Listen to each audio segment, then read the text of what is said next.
Hello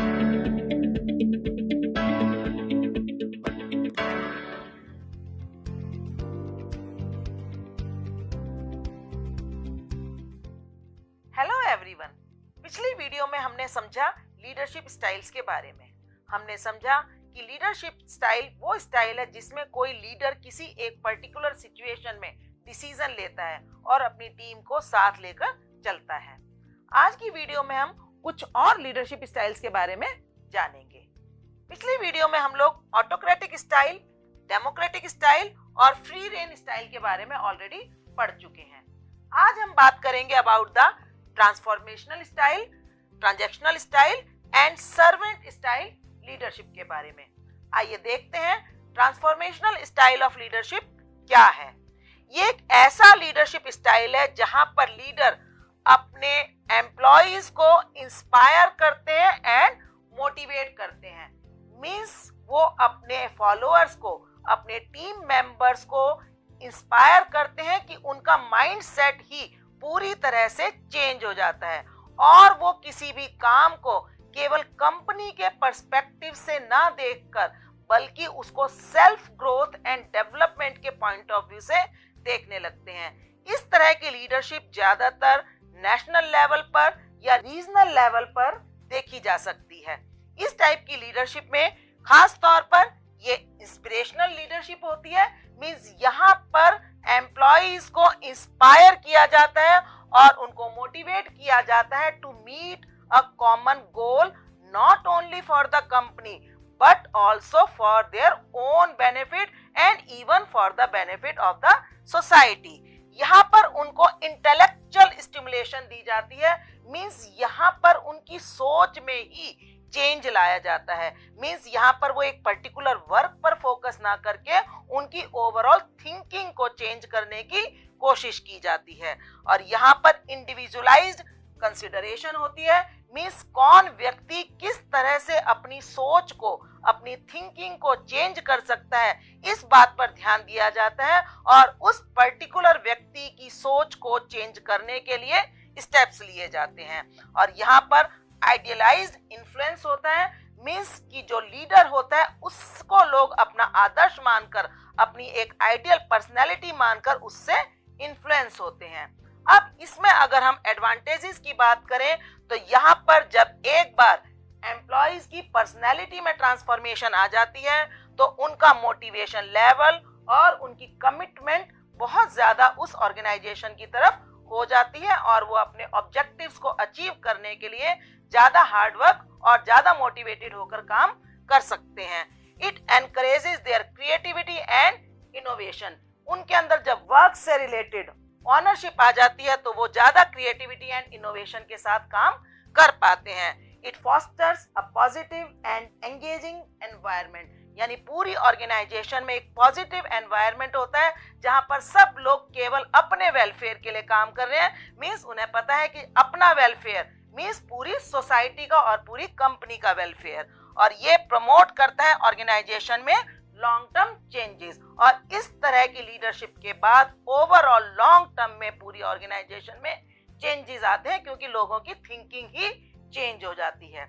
अब यहाँ पर अगर हम डिसएडवांटेजेस की बात करें तो यहाँ पर लीडर्स एंड फॉलोअर्स बहुत ही हाईली डिमांडिंग हो जाते हैं। Means sometimes they set very high targets to achieve.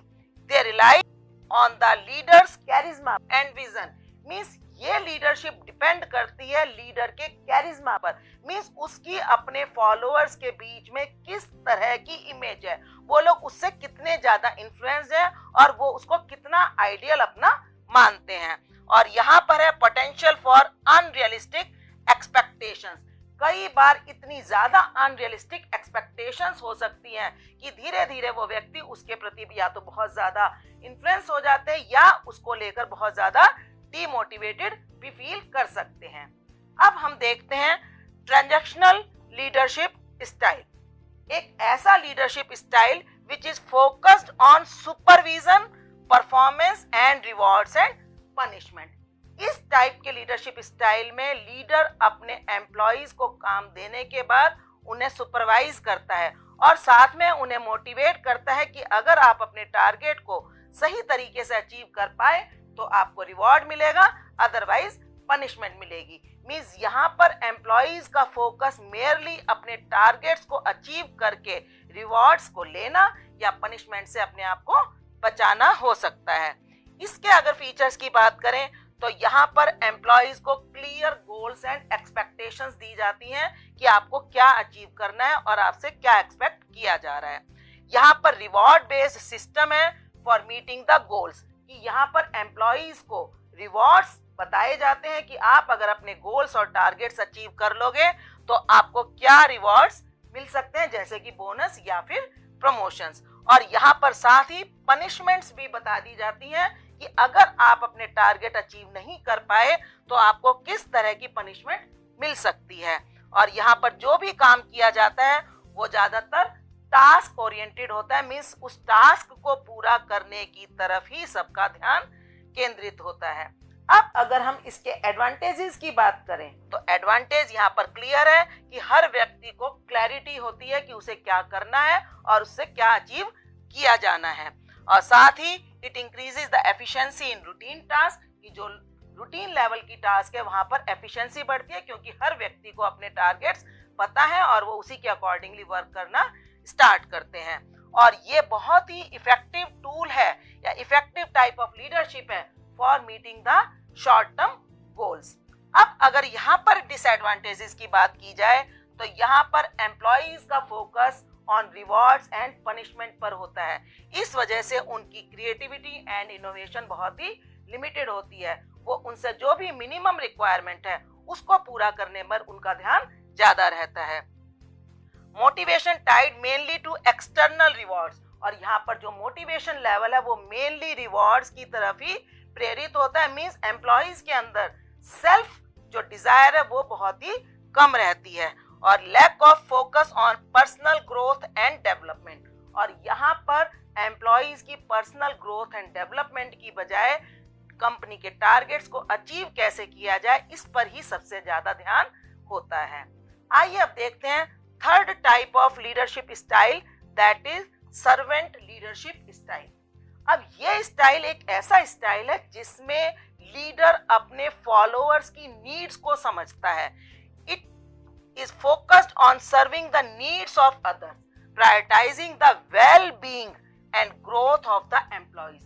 Means यहाँ पर जहाँ एम्प्लॉइज बहुत ही डीमोटिवेटेड हो, जहाँ पर उनके अंदर कॉन्फिडेंस का लेवल कम हो या जहाँ पर सिचुएशंस बहुत हार्ड हो, वहाँ पर एम्प्लॉइज की वेलबींग को प्रायोरिटाइज किया जाता है रादर देन कंपनीज गोल्स। और यहाँ पर एम्प्लॉइज से उनकी जरूरत पूछकर उसके अकॉर्डिंगली फैसिलिटीज उनको देकर ऐसे लीड किया जाता है। अब अगर हम इसके फीचर्स की बात करें तो यहाँ पर एम्पैथी एंड लिसनिंग है।